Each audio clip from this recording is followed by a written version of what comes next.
Ukubogaboga komnotho wenarha yekhethu kwenza bona urhulumende abhalelwe kusiza kilendabamraro yokukhuphuka khulu kwentengo yeembaseli. Lokhu kuvezwe mcozulul wezeemali namhlanje. Intengo yeembaseli izokuraga nokukhuphuka nanyana urhulumende alinga nje ukwehlisa umthetlo weembaseli.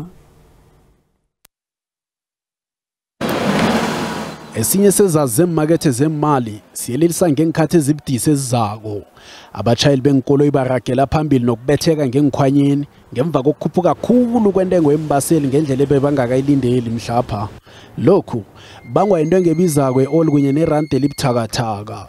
Kodwa kubonakala ngasuthi urhulumende ncane khulu angakwenza ukwethula abathengi lomthwalo obudisi abawuthweleko. It's going to be difficult for the government to extract revenues from other areas within the economy.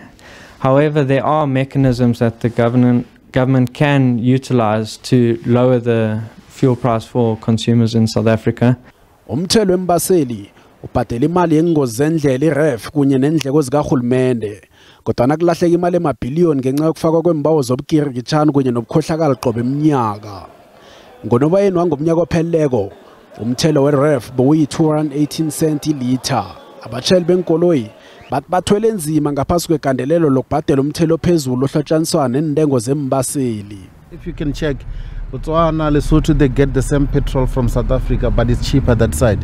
But this side, it's expensive. They should really do something about this. We can't afford it. Absolutely. Akukhanyi kuhle bona urhulumende uzongezelela godu umthelo weembaseli lo ophungule kwesikhatshana ngorhoboyi hlangana nalokho ukukhuphuka kwentengo. Nanyana kunjalo, phambilini urhulumende wayelelisa ngokuthi leli gadango alinzinziseki.